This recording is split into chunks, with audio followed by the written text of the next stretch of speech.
ناظرین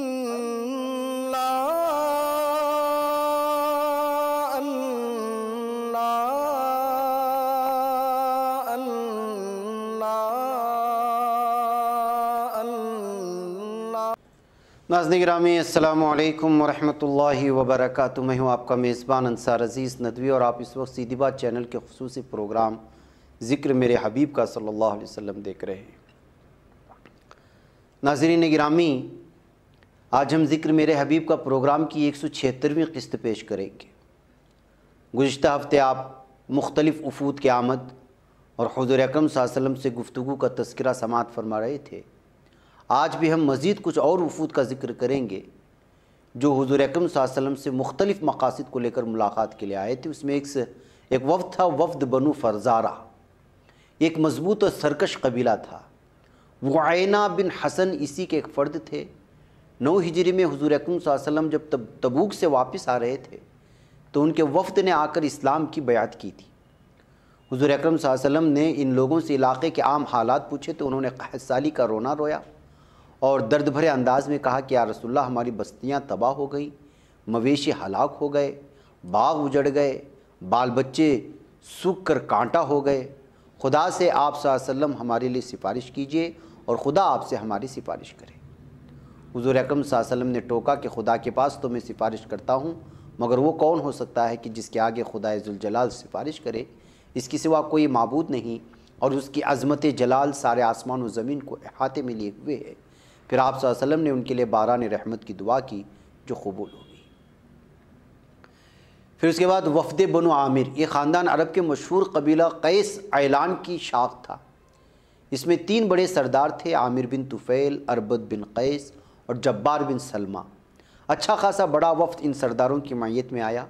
اول الذکر دونوں سردار جاہ طلب تھے، خصوصاً عامر پہلی شرپسندی دکھا چکا تھا۔ اس وقت بھی یہ دونوں باہم خوفناک سازش قتل بنا کے آئے تھے۔ وفد حضور اکرم صلی اللہ علیہ وسلم کی خدمت میں پہنچا تو آپ صلی اللہ علیہ وسلم کو سیدنا کہہ کر مخاطب کیا۔ حضور اکرم صلی اللہ علیہ وسلم نے اس انداز تکلم کی تردید کرتے ہوئے فرمایا، السید اللہ، آقا تو خدا ہی ہے۔ انہوں نے پھر کچھ تعریفی کلمات کہے۔ پھر حضور اکرم صلی اللہ علیہ وسلم نے متنبہ کیا کہ دیکھو، بات کرتے ہوئے خیال رکھنا چاہیے کہ شیطان کہیں بہکا نہ لے جائے۔ کتنا اہتمام تھا وہاں کے تملق و ستائش کے دروازے نہ کھلنے پائے۔ عامر بن طفیل نے حضور اکرم صلی اللہ علیہ وسلم کے کام کو مجرد ایک سیاسی ملک گیری اور سلطنت سازی کا کام سمجھتے ہوئے باقاعدہ سودا کرنے کے لیے شرائط رکھی، اور پہلی شرط یہ تھی کہ اہل بادیہ پر آپ صلی اللہ علیہ وسلم حکومت کریں اور شہر میرے زیر اقتدار۔ اور پھر دوسرا، یا اپنے بعد میں مجھے جانشین نامزد کیجیے۔ نمبر 3، ورنہ میں غطفان کو لے کر چڑھائی کروں گا، یعنی دھمکی بھی تھی۔ عامر نے اربد کو اس پر تیار کر رکھا تھا کہ میں تو محمد مصطفیٰ صلی اللہ علیہ وسلم کو باتوں میں لگا رکھوں گا اور تم موقع پا کر کام تمام کر دینا۔ مگر رعب نبوت کے سبب سے اربد بالکل ساکت و صامت رہا۔ دونوں ناکام واپس ہوئے۔ حضور اکرم صلی اللہ علیہ وسلم کی نگاہ نے ان دونوں کی دلوں کو پڑھ لیا تھا، سو آپ صلی اللہ علیہ وسلم نے دعا کی کہ اے خدا ان کے شر سے بچائیو۔ زیادہ وقت نہ گزرا تھا کہ عامر طاعون کے حملے کا شکار ہو گیا اور اربد بن قیس پر بجلی گری اور اسے خاکستر کر گئی۔ اور اس کے علاوہ وہ وفد عذرا، اس سفر 9 ہجری میں اس قبیلے کے 12 افراد حاضر ہوئے تھے آپ صلی اللہ علیہ وسلم کی خدمت میں۔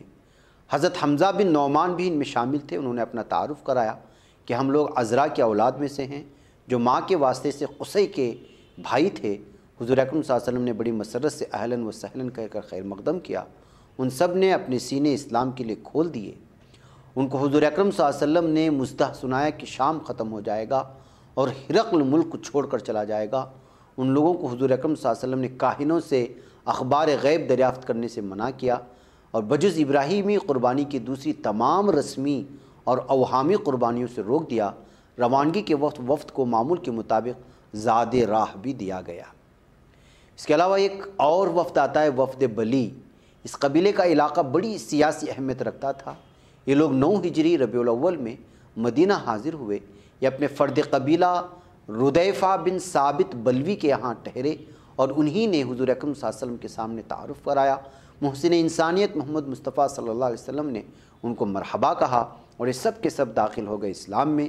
3 دن تک یہ وفد مقیم رہا۔ پھر روانگی کے وقت حضور اکرم صلی اللہ علیہ وسلم نے ان کو زاد راہ اور کھجوریں عنایت فرمائیں۔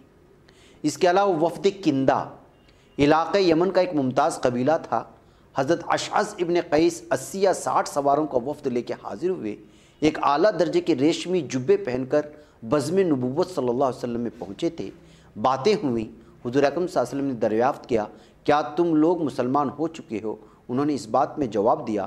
حضور اکرم صلی اللہ علیہ وسلم نے بڑے تعجب سے پوچھا کہ پھر ریشم کیوں؟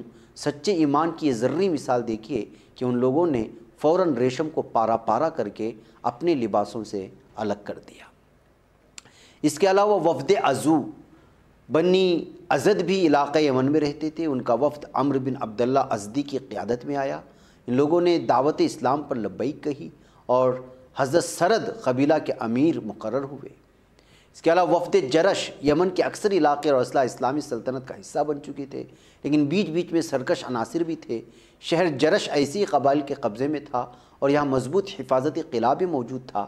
سرکش طاقتوں کو ہموار کرنے کے لیے حضرت سرد ازدی کو، جن کا ہم ذکر کر چکے ہیں، قبیلے کی فوجی قیادت بھی سونپی اور ملحقہ علاقے کے قبیلوں کو نظام اسلامی کا مطیع بنانے کے لیے فوجی کارروائی کی اجازت بھی تھی۔ انہوں نے جرش والوں کو لمبے محاصرے کے بعد شکست دے دی۔ اس کارروائی کے بعد جرش والوں کا وفد مدینہ آیا تھا۔ اس کے علاوہ وفد ہمدان، یہ وفد 120 آدمیوں پر مشتمل تھا اور اس میں مالک بن نمت، ابو ثور، مالک بن انفا سلمانی، عمیر بن مالک خاقی یا عمرو بن مالک بھی کہا جاتا ہے، اور زمام بن مالک جیسے نمایاں افراد شامل تھے۔ مالک بن نمت نے بارگاہ نبوت میں رجزیہ اشعار پڑھ کر وفد کی طرف سے خراج عقیدت پیش کیا تھا۔ حضور اکرم صلی اللہ علیہ وسلم نے انہی کو قبیلے کی مسلم جماعت کا امیر مقرر کیا۔ ہمدان کے علاقے میں پہلے حضرت خالد رضی اللہ تعالیٰ عنہ کو دعوتی اور تعلیمی مشن پر مقرر کیا گیا، مگر 6 ماہ تک کامیابی نہ ہوئی۔ پھر حضرت علی رضی اللہ تعالیٰ عنہ کو حضور اکرم صلی اللہ علیہ وسلم نے اپنا خصوصی خط دے کر بھیجا۔ جاتے ہی حضرت علی نے نماز کے بعد خط مجمع عام میں سنایا یہ خط، اور اسے سنتے ہی کثرت سے لوگ اسلام میں داخل ہوئے۔ حضرت علی رضی اللہ تعالیٰ عنہ نے بزیر خط حضور اکرم صلی اللہ علیہ وسلم کو رودات لکھ بھیجی۔ اسے پڑھ کر سجدے میں آپ صلی اللہ علیہ وسلم گر گئے، سر اٹھایا تو فرمایا السلام علی ہمدان۔ تو ناظرین گرامی، یہ وفود کا تذکرہ، بہت سارے وفود کا تذکرہ ہے سیرت کی کتابوں میں۔